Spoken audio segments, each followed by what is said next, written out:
आप सभी को जय मसीह की। तो आज एक बहुत ही सुंदर वचन प्रभु ने मेरे सामने रखा है और आई होप आपके जीवनों में इस वचन के द्वारा आशीषें आएंगी और शांति को आप ग्रहण करेंगे, क्योंकि हम जिंदा खुदा प्यारे प्रभु यीशु के बेटे और बेटियां हैं। क्योंकि पिता कहता है कि जो शांति मैं तुम्हें देता हूँ वो संसार तुम्हें कभी नहीं दे सकता। तो मैं वचन पढ़ता हूँ, नीति वचन अध्याय 23 और उसका 26, 27 और 28। इन 3 वचनों से आज हम सीखेंगे। तो 26 वचन में पढ़ता हूँ, हे मेरे पुत्र अपना मन मेरी ओर लगा और तेरी दृष्टि मेरे चाल चलन पर लगी रहे।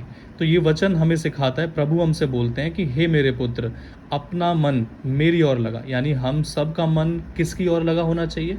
हम सब का मन प्रभु की ओर लगा होना चाहिए, जिंदा खुदा परमेश्वर की ओर लगा रहना चाहिए। और तेरी दृष्टि मेरे चाल चलन पर लगी रहे। और हमारी दृष्टि किसके चाल चलन पर लगी रहे?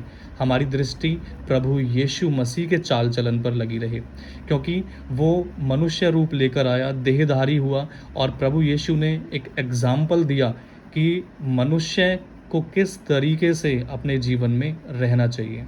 तो हमारी जो दृष्टि है वो किसके चाल चलन पर लगी रहे? प्रभु यीशु के चाल चलन पर, क्योंकि प्रभु ने कभी कोई झूठ नहीं बोला, प्रभु ने कभी किसी की निंदा नहीं की, प्रभु ने कभी किसी को अपशब्द नहीं बोले। तो 27 वचन में पढ़ता हूँ, वैश्या गहरा गड्ढा ठहरती है और पराई स्त्री सकरे कुएं के समान है। तो वैश्या के विषय में यहाँ लिखा हुआ है, क्योंकि हम नीति वचन अध्याय 5 में भी हम पढ़ते हैं कि एक मनुष्य कैसे वैश्या के चक्कर में, क्योंकि वचन हमें सिखाता है कि जो पराई स्त्रियों के पीछे भागते हैं वो अपनी छाती पर अंगारे रखते हैं। और वचन हमें सिखाता है कि पाप की मजदूरी सिर्फ मृत्यु है।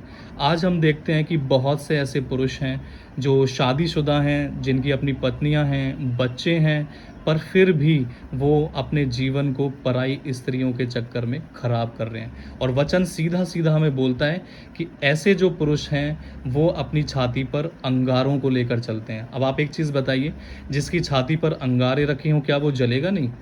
तो जल के भस्म हो जाएगा। और वचन सीधा हमें सिखाता है कि जो पाप की मजदूरी है वो मृत्यु है।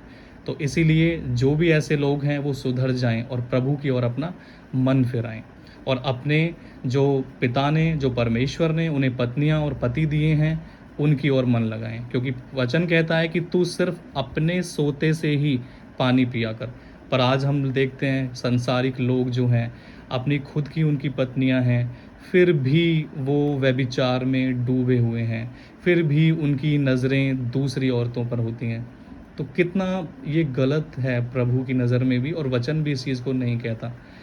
28 वचन में पढ़ता हूँ, पर 28 से पहले मैं बता देता हूँ कि वचन क्या कह रहा है कि जो वैश्या है वो गहरा गड्ढा ठहरती है। जो वैश्यावृत्ति में जाता है तो वो एक गहरे गड्ढे में गिर जाता है, जहाँ से निकलना बहुत मुश्किल होता है। प्रभु ही उसे वहाँ से निकाल सकते हैं। और पराई स्त्री एक सकरे कुएं के समान है। आपने देखा एक सकरा कुआं, जिसका जो कुएं का जो मुंह है वो बहुत छोटा सा है और बहुत सकरा है और वो बहुत गहरा है। तो ऐसे लोग कहाँ जाकर पड़ते हैं? ऐसे लोग उन सकरे कुओं और उन गड्ढों में जाकर पड़ते हैं जो अधोलोक की ओर जाते हैं।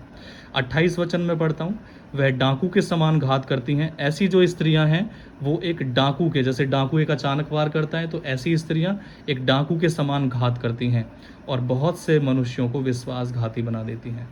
तो विश्वासियों, जो भी हम प्रभु के बेटे और बेटियां हैं, हम अपने जीवन को सच में और सच्चे दिल से और पवित्र आत्मा से प्रभु के हाथों में दें और हम ऐसे पापों से, ऐसे व्यभिचारों से हम दूर रहें।